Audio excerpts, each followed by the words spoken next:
Parcels by Ivan Cardoso. There was no knock on the door, no ring of the bell, only a message popping up on his phone screen.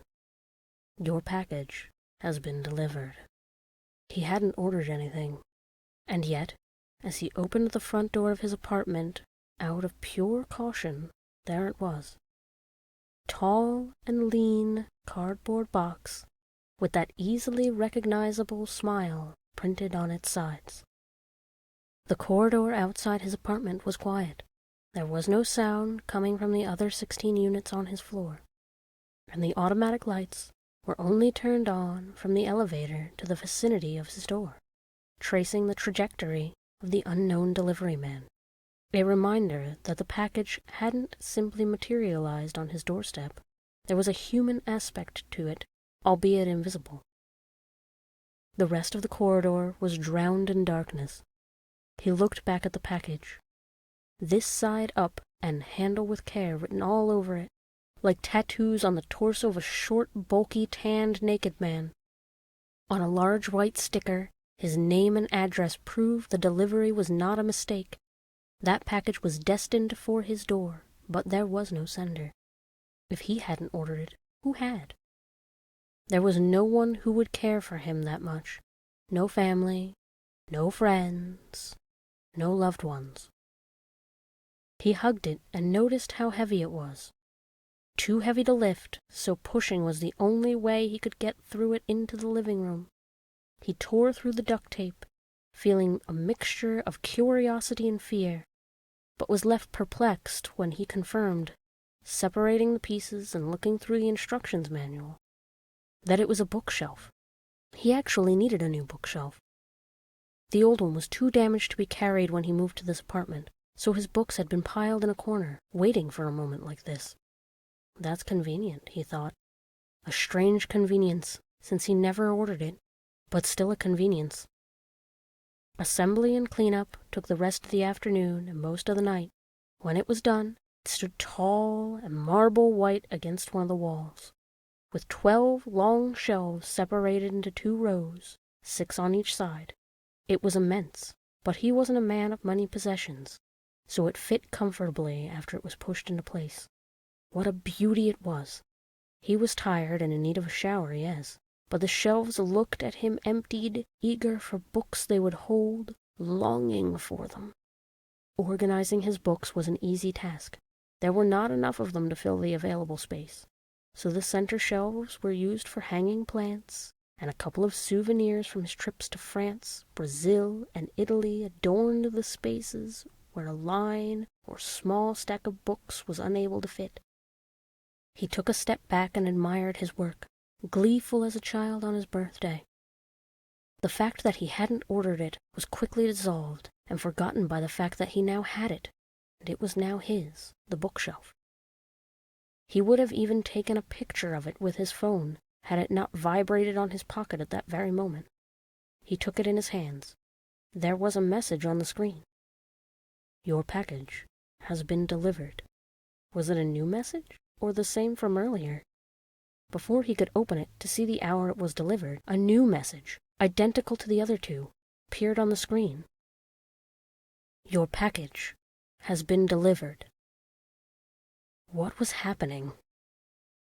He went to the front door and peered through the peephole. The lights of the corridor outside were turned on. Someone had been there not long ago. But as he opened the door, no sign of life was to be seen, except for the automatic lights tracing a path from his door to the elevators, or vice versa. On top of his welcome mat, the other sign of someone's presence, 2 rectangular packages, loosely stacked on top of one another.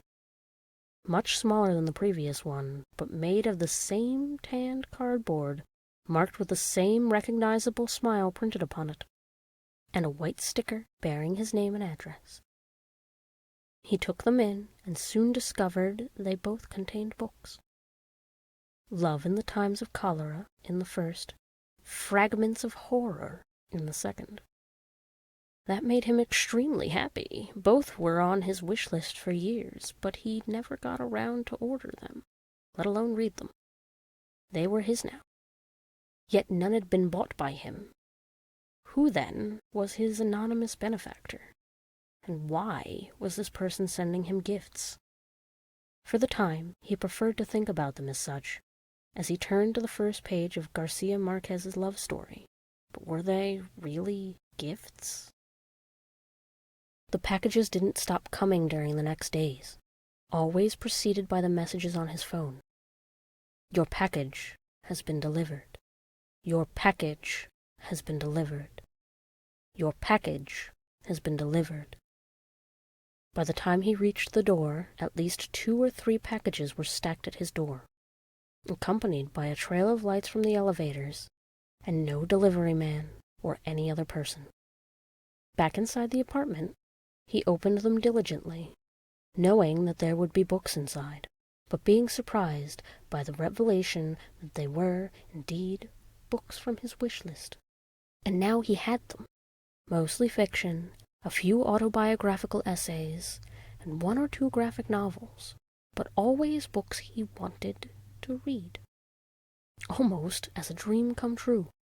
For it to be a dream come true, though, he would have had to receive, along with the packages, the time to read all of them. But they kept coming, every day, multiple times a day, with no clear pattern. It didn't matter if he wanted them or not, the packages were always delivered. Once he was halfway through Death at Intervals. He tried waiting by the door for the delivery man to see if he could ask him questions, to find out who was sending him books, to have answers. He stood the whole day next to the door, looking alternately between the pages of the book, through the peephole into the darkness of the corridor, to no avail. No one came to his door. No one left the elevator. No one left their apartments.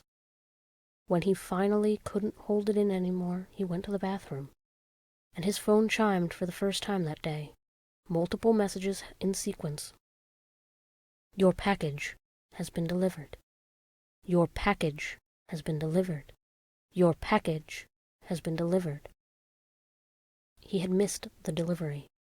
When he opened the door, the pile of books that waited for him was roughly his size and fell inside the apartment.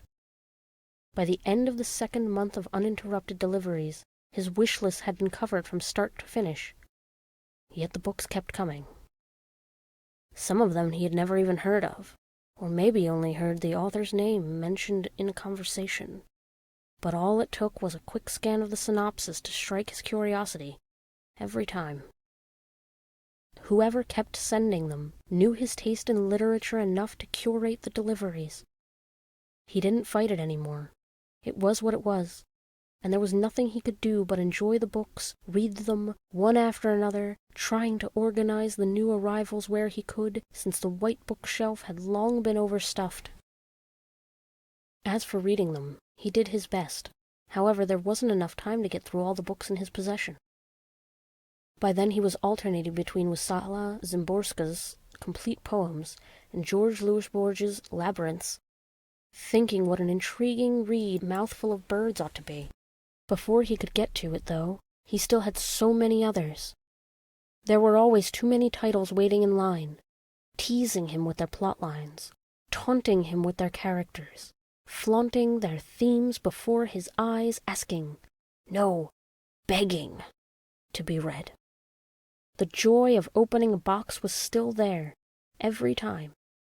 From the moment his phone chimed to the moment he brought them inside, but he could feel it diminish as soon as he started reading the opening lines of one of the new books and realized how many he still had to go through first. Nevertheless, when his phone chimed once again, he couldn't help but go to the door and bring the new books inside. Despite his increasingly frequent reading habit along the months marked by the daily arrival of books, there were still a lot of them lying unread around the apartment.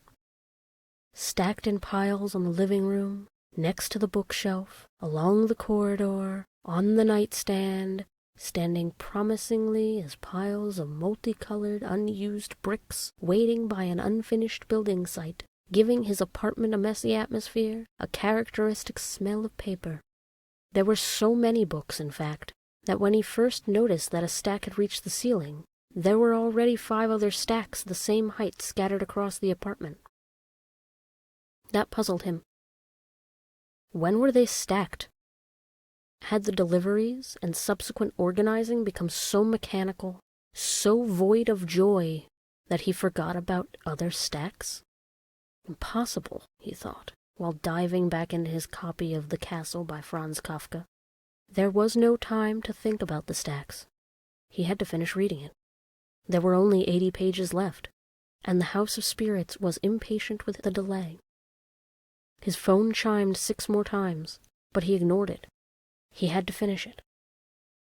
When he finally turned to the last page, he went to put the book on top of the pile next to the sofa, but found that it, too, was already reaching the ceiling, forming a strange and uneven pillar in the middle of the living room, threatening to fall at any time. Impossible, he thought, as his phone chimed again. "Your package has been delivered," the screen read, and his mouth watered. He tripped on unstacked books on his way to the door, wondering when and why they had been so absently placed. He was getting sloppy, unorganized, careless. That was clear. But how could he not when the packages kept coming, and coming, and coming? And he was always reading them, reading them, reading them. The time to think about that, or to think about anything else, would have to wait. For when he opened the door, he found the biggest delivery yet waiting for him. A wall of packages blocked his view of the corridor, of the lights, of the elevator. He didn't care. He had more books, new books, so many. So many. He shouted and laughed and hugged his new boxes as he brought them inside one by one, drawing the attention of his neighbors who, for the first time, saw the naked, pale, and shrunk inhabitant of the weird apartment from where there was the strong smell of old paper and accumulated garbage emanated. They had thought about calling the police or the paramedics to investigate it, but were discouraged by the perception of the more observant neighbors that the stacks of packages by the door vanished periodically, most likely taken inside by an unseen existence. And now they could see who lived there, next to them, and gasped at his ghostly appearance. His skin was patchy and brittle, covered in runny pustules, and seemed stretched taut over his bones, as if there was no flesh between the two. His face was a white mass of wrinkles deep as cuts, red spots of spreading mycosis, and immense purple bags under his sunken eyes. His smile, a wide and ghastly grin, lined with not enough teeth, had an idiotic aspect to it as he hugged the boxes and laughed maniacally. They gasped at the horrible smell escaping from that opened door, and covered their noses, unable to look away from that decaying corpse of a man. But he didn't see them. He was too happy with his books to see them. Over a year has passed since that afternoon, and no one has seen him since. His presence has become a sort of urban legend along the floors of the building. Kids dare each other to go stand next to the Parcels for as long as they can, or to knock on his door. Adults run past his door as if by a cemetery, staring down to the floor where no apparitions can lock eyes with them. It is not a pleasing sight. At some point, the packages started piling up at an alarming rate, never collected, and the delivery men had to find inventive ways to place the new packages without toppling the rest or invading the common area of the corridor every time. Many have tried knocking on the door, ringing the doorbell, but had no answer. The only things keeping his neighbors from breaking in are the absence of a strong smell of death and the noise, almost inaudible, of pages rustling periodically as if being turned or stepped on by something not completely human. You'd have to pay attention to hear it. Yet some claim to hear it at night, when the whole building is silent. They say it keeps them up at night, a rustling that never stops. Inside his apartment, the books spread like an infection, covering not only the walls, but the windows and the floor as well, filling entire rooms and blocking access to others. The smell of old paper has merged with the smell of his sickly body, of the substances he excretes, of the insects that have entered his deranged existence. It reeks, but he doesn't smell it. No, there is no time for that. He dwells among his library, trying to read through his books, unaffected by anything that happens outside. He does hear the knocks on his door, and the bell ringing, and the voices calling his name, but he chooses to ignore them. His phone never chimed again. One day the battery died, and he was never able to find it among the books. He liked the chime, but he didn't care that he never heard it again. More time for reading. Despite not opening another package again, he has never known happiness so profound before, and perhaps since. Look at his smile, the idiotic, mindless, unflinching smile carved on his face as he flips through the pages. He doesn't need anyone. He doesn't need anything. He has his books to keep him company now. And if or when he finally gets through them all, he knows there will be more waiting. Just outside the front door. If he ever manages to find it again, that is.